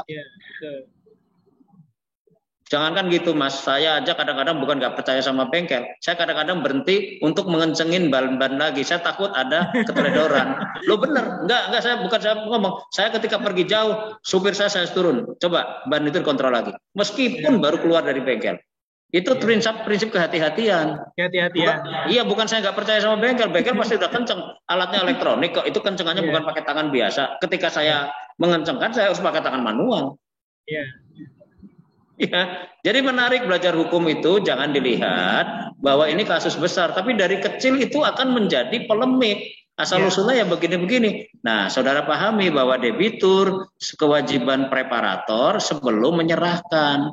Jadi tidak ada tuntutan dan ini standarnya sudah. Apalagi kalau mobil baru kita kasih saja atau apa namanya struk-struk ini dan udah checklist kan tanda kuningnya tuh sudah ada. Ya tapi kalau nggak pernah beli mobil baru ya pusing loh. Biasa mobil bekas biasanya ini ya susah. Ya bukan berarti ini, tapi ya memang begitu modelnya ya. Iya betul Pak. Betul. Ya ini contoh mobil ya, contoh yang lain enggak. Contoh lain. Nah, jadi ini kewajiban preparator gini, ketika kunci itu sudah diserahkan, secara yuridis atau secara hukum sudah beralih ke pemilikan. Itu.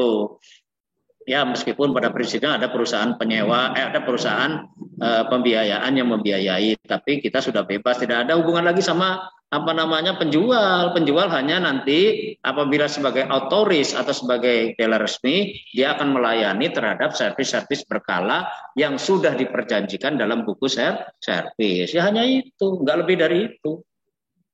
Ya kan?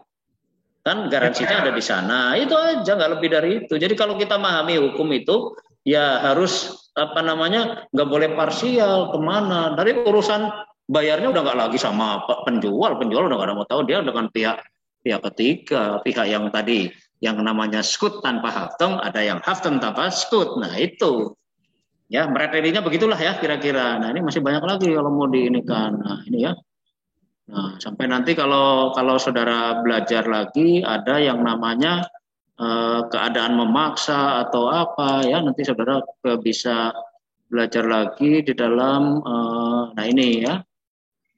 Nah, jadi semua perikatan tidak akan bisa terlaksana kalau ada misalnya ini lagi rame-rame misalnya ada overmah segala macam ya, kita nanti bicarakan nih kalau model-model gini gimana, ada tsunami, ada gunung meletus, kemudian ada pandemi, ada endemi, perjanjiannya jadi putus, jadi gimana. Tapi kecuali kalau begini, nah ini lain lagi. Udah tahu jalan sudah ada maksimal 3 ton, tapi jalan 6 ton ya kita ambruk itu salah. Itu nanti hubungan hukum, tapi dalam lapangan hukum perdata ya, saya bukan dalam hukum pidana. Ya tapi kalau sudah sengaja ya, nanti kita bicara ya soal ini ya kalau ada waktu. Tapi kalau nggak ada waktu nanti ya kita sisipkan dengan cara bagaimana. Jadi kita nanti bicara soal uang prestasi atau overmah gitu ya.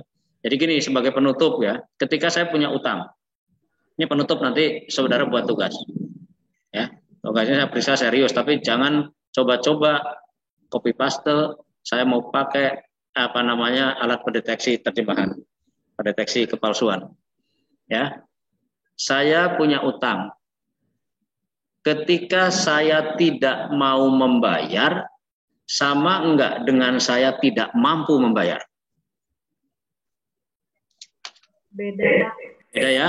Udah kata-katanya udah beda. Enggak mau sama enggak mampu. Ya, beda. Awalnya, jadi gini, ya. One prestasi itu ada, kalau one prestasi, ya, ini pasti saya tidak mau ini. Ada kata-kata sebagaimana tidak mau. Tapi overmah saya tidak mampu. Tidak mampu bayar misalnya gini ya. Waktu saya dagang, saya jaya. Ketika datang pandemi, saya bangkrut. Nah, ini tidak mampu ini. Ya. Ketika saya pinjam uang saya pakai, ya kan? Saya hebat. Ternyata ada overmah, ada sesuatu di luar kehendak saya, rumah saya misalnya ya kebanjiran, kebakaran, sehingga harta benda saya habis. Ya. Ketika saya berdagang, saya jaya, ternyata utang saya enggak pada satu kreditur. Banyak kreditur A, kreditur B, ya maklumlah namanya juga utang menutang. Apa dikira perusahaan itu nggak punya utang? Saya mau nanya, perusahaan itu punya utang nggak? Punya Pak. Punya Pak. Banyak Pak. Dari satu kreditur, lebih satu kreditur apa enggak? Lebih dari satu Pak. Nah, makanya di situ ada namanya kepailitan. Ya, jadi kepailitan itu bisa dituntut ketika bisa diurus ketika si debitur itu punya utang lebih dari satu orang kreditur. Tinggal nanti dilihat ada kreditur preferen, ada kreditur yang harus diistimewakan, ada kreditur konkuren. Nah, yang paling utama nanti yang mau dibayar oleh debitur, oleh kurator, itu orang-orang kreditur-kreditur yang mempunyai kedudukan yang diistimewakan. Kreditur konkuren nanti dulu. Nah, tidak mampu bayar karena bisa pailit, bisa karena keadaan memaksa, bisa karena keadaan sesuatu. Tapi kalau nggak mau bayar, itu beda. Dia punya untuk membayar, tapi nggak mau untuk dibayar. Ada macam-macam alasannya. Secara kemampuan, secara finansial, dia bisa mampu membayar. Bisa diikuti nanti ya kalau saudara ini prestasi atau enggak. Nah nanti lagi ya kalau dengan urusan pidana, apa beda wan prestasi dengan penipuan? Ya sebelum saya tutup, siapa yang bisa jawab? Wan prestasi dengan penipuan itu apa bedanya? Saya punya utang, ya kan? Nggak bayar-bayar, sudah bayar, berapa bulan kemudian tidak bayar-bayar, terus diadukan ke polisi, alasannya penipuan. Ya, ada nggak kayak gitu? Banyak ya? Nah, sekarang tugasnya buat pengertian wan prestasi dan overmah secara hukum, dan buat beda wan prestasi dan penipuan. Nanti saudara akan ngerti mana yang bisa diadukan kepada polisi, mana yang harus diselesaikan dengan gugatan perdata. Wan prestasi itu urusan perdata, penipuan juga bisa urusan perdata, bisa urusan pidana. Tapi tidak cukup dengan satu bohong, tetapi harus rangkaian kebohongan yang namanya tipu muslihat. Nggak cukup dengan satu bohong. Maka tadi saya katakan, saya pinjam uang ke bank, terus saya pinjamnya untuk bayar SPP, tapi saya berikan sepeda motor, itu udah bohong. Tapi perjanjian jalan terus. Ya, jadi tugasnya minggu depan silakan dikumpul melalui email saya, nanti saya berikan kepada admin saya. Tugasnya wan prestasi dan overmah, yang satu beda wan prestasi dengan penipuan. Izin Pak, mau dicatat, mohon izin diulang Pak pertanyaannya Pak. Bukan pertanyaan, tugas. Ya, tugasnya Pak. Nah, ya, jadi tugasnya saudara membedakan antara wan prestasi dengan overmah, ya, wan prestasi dengan overmah. Kemudian yang kedua, perbedaan wan prestasi dengan penipuan. Karena ini mirip-mirip ini. Hal-hal yang mirip, saya mau nanya, kalau mirip itu beda apa enggak? Beda Pak. Beda. Namanya mirip. Ya. Orang kembar itu mirip apa sama? Beda Pak. Mirip Pak, mirip. Mirip, jangan beda, mirip, ya. Mirip. Ya. Mirip itu istilahnya kalau dicari prinsip-prinsip kesamaannya hampir sama daripada perbedaan. Ya, mirip ya. Izin Pak, itu tugasnya diketik atau tulis tangan biasa ya Pak? Saya lebih bagus Anda, ya karena ini kan kita daring ya. Diketik aja nggak apa-apa. Ya karena kan kita daring nih, nanti pakai email saya atau ke emailnya Pak Rohim. Ya. Jadi kalau tulis tangan ya agak susah lah. Kecuali kalau saudara bisa berhadapan ketemu saya, bisa bisa ya. Ditik aja ya.